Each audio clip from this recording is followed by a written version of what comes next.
નમસ્કાર મિત્રો, આજે તારીખ થઈ 14/7/2025 અને વાગ્યા છે 9:30 અને 9:30 વાગ્યા છે ત્યારે આપણે મોરબી તરફ જઈ રહ્યા છીએ. મોરબી હાઈવે ઉપર અત્યારે ધીમી ધારે વરસાદ ચાલુ છે ને તેનો આપણે નજારો જોઈ રહ્યા છીએ. આમ તો ઘણા લાંબા સમયથી આ ખેડૂતો વરસાદની રાહ જોતા હતા. થોડી ઘણી વરાપે થઈ છે અને ઘણા બધા ખેડૂતોનું વાવેતર જેને બાકી હતું તેવા ખેડૂતોએ વાવેતર પણ કરી નાખ્યું છે.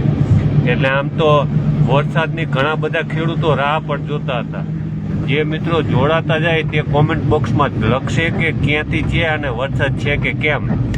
અત્યારે મોરબી ઘૂંટુ પાસે છીએ આપણે. ઘૂંટુ પાસે અત્યારે ઝરમર વરસાદ ચાલુ છે. જે તમે જુઓ છો તે ધીમી ધારે, આમ તો નહીં જેવો વરસાદી ઝાપટા કહેવાય. એટલે આવો વરસાદી ઝાપટા મોરબી શહેરમાં તો વહેલી સવારથી જ છે. આપના વિસ્તારમાં છે કે કેમ તે પણ જણાવજો.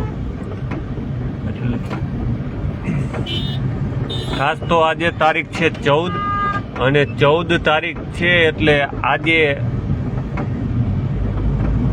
હવામાન વિભાગ દ્વારા જે માહિતી આપી હતી કે વરસાદમાં વાતાવરણમાં થોડોક ચેન્જ આવશે અને વાતાવરણમાં ચેન્જ થોડો ઘણો જોવા મળી રહ્યો છે. કારણ કે વાદળછાયું વાતાવરણ બની ગયું છે. હજી સુધી સુરત દાદાના દર્શન થયા નથી અને વાદળછાયા વાતાવરણ વચ્ચે અત્યારે ધીમી ધારે વરસાદ શરૂ થયો છે. એટલે કે છૂટો છવાયો વરસાદ ચાલુ થયો છે તે તમે જોઈ પણ રહ્યા છો.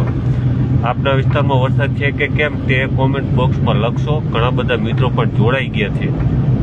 એટલે વરસાદનું આપણે આ લાઈવ દ્રશ્યો બતાવી રહ્યા છીએ. અત્યારે તમે જે જુઓ છો તે મોરબી શહેર તરફ આપણે આગળ વધી રહ્યા છીએ. ઘૂંટુની આસપાસ આપણે પહોંચ્યા છીએ અને ત્યાંથી આપણે સીધો દ્રશ્યો બતાવી રહ્યા છીએ. આમ તો આજે રાજનીતિમાં આખો દિવસ ગરમ વાતાવરણ રહેવાનું છે. કારણ કે આજે તારીખ 14 છે અને સોમવાર છે. શા કારણે રાજનીતિનો ગરમ દિવસ રહેવાનો છે એ પણ આપણે ખબર જ છે. કારણ કે આ ચેલેન્જ જે છેલ્લા 3-4 દિવસથી રમાઈ રહ્યું હતું અને આ ચેલેન્જ વચ્ચે આજે મોરબી માળિયાના ધારાસભ્ય કાંતિલાલ અમૃતિયા મોરબીથી રવાના થઈ ગયા છે અને રાજીનામું આપવા. સાથે જ ગાંધીનગર 12 વાગ્યાની આસપાસ રાજીનામું આપશે. જો સામે આમ આદમી પાર્ટીના ધારાસભ્ય રાજીનામું આપવા આવશે તો.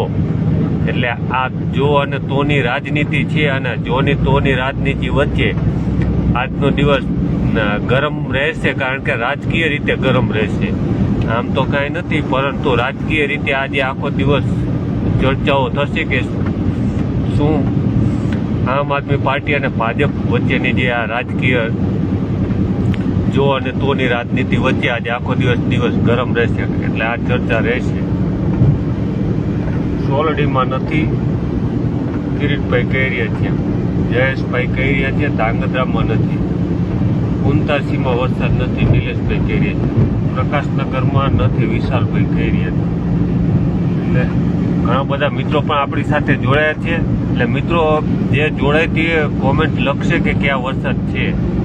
સુંદરગઢમાં નથી, મકનભાઈ કહી રહ્યા છે. મકનભાઈ સરપંચ, આપણા સુંદરગઢના સરપંચ છે મકનભાઈ. સુંદરગઢમાં વરસાદ નહીં હોવાની જાણકારી આપી રહ્યા છે. એટલે આમ તો ઝરમર વરસાદ છે અને આ ઝરમર વરસાદ અહીંયા મોરબીની આસપાસ જોવા મળી રહ્યો છે. તેમાં પણ અત્યારે થોડો ઘણો ઘટાડો થઈ ગયો. એટલે વરસાદ હવે નહીં, થોડો ઘણા નહીં જેવા છાંટા આવે. એટલે આમ તો ઘણા બધા ખેડૂતોને વિવિધ વાવેતર બાકી છે. કપાસ, મગફળી સહિતના વાવેતરો બાકી છે. ઘણા ખેડૂતો એરંડા તરફ પણ વળ્યા છે. હમણાં અમે થોડા દિવસ પહેલા, એટલે કે એકાદ સપ્તાહ પહેલા ખેતીવાડી અધિકારી છે મોરબી જિલ્લાના, તેઓની સાથે અમે વાતચીત કરી હતી અને તેઓએ જણાવ્યું હતું કે લગભગ મોરબી જિલ્લામાં 80% વાવેતર થઈ ગયું છે. એટલે 20% જેવું વાવેતર બાકી છે ને આ 20% વાવેતર છે તેમાં પણ હવે ઘણા બધા ખેડૂતો વાવેતર એરંડાનું કરતા હોય છે. એટલે એ થોડુંક લેટ થાય અને થોડું ઘણું કપાસનું વાવેતર બાકી હશે. વાંકાનેરમાં નથી, ધામેચા જગદીશભાઈ કહી રહ્યા છે. કલ્પેશભાઈ કહી રહ્યા છે રણમલપુરમાં નથી. અલ્તાફભાઈ કહી રહ્યા છે વાંકાનેરમાં નથી. એટલે અલગ અલગ વિસ્તારોમાં સમાચાર વરસાદ નહીં હોવાના સમાચારો મળી રહ્યા છે. ને આપણે તો વરસાદને લઈને જ આ ખાસ તો લાઈવ થયા હતા કે વરસાદ કેવો છે આપના વિસ્તારમાં. ઘણા બધા મિત્રો પણ જોડાયા છે. રાજસ્થાનથી પણ આપણા મિત્ર જોડાયા છે. ભૂકમાભાઈ એ કહી જાય કે રાજસ્થાનમાં છે આ વરસાદ. એટલે આમ તો વરસાદી વાતાવરણ છે, ચોમાસું છે એટલે વરસાદ હોય જ. એટલે આ વરસાદની સ્થિતિને લઈને જ આપણે આ લાઈવ જોડાયા હતા. અત્યારે વરસાદ તો બંધ થઈ ગયો છે, પણ ઘણા બધા ગામોમાં વરસાદ હતો અને મોટી માલવણમાં નથી. મેહુલભાઈ કહી રહ્યા છે. ઘણા બધા મિત્રો પણ જોડાયા છે. વરસાદ બંધ થઈ ગયો, વરસાદ આવશે એટલે ફરી મળીશું.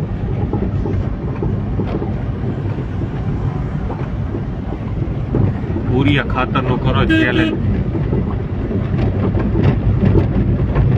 એ સાચી વાત છે તમારી. રાજકીય નેતાઓ એવું કોઈ વિકાસના કામોની ચેલેન્જ આપે તો વાત અલગ છે. અત્યારે તો રાજીનામાની ચેલેન્જ છે અને રાજીનામાની ચેલેન્જ આજે દિવસ પર આવી રહેશે અને તમામ મીડિયામાં એ જ ચાલવાનું છે. રણપુર હળવદમાં નથી, દિવ્ય વરકોરા કહી રહ્યા છે. એટલે ઘણા બધા મિત્રો જોડાયા છે. તમામનો ખૂબ ખૂબ આભાર. વરસાદ આવશે એટલે ફરી મળીશું. આભાર.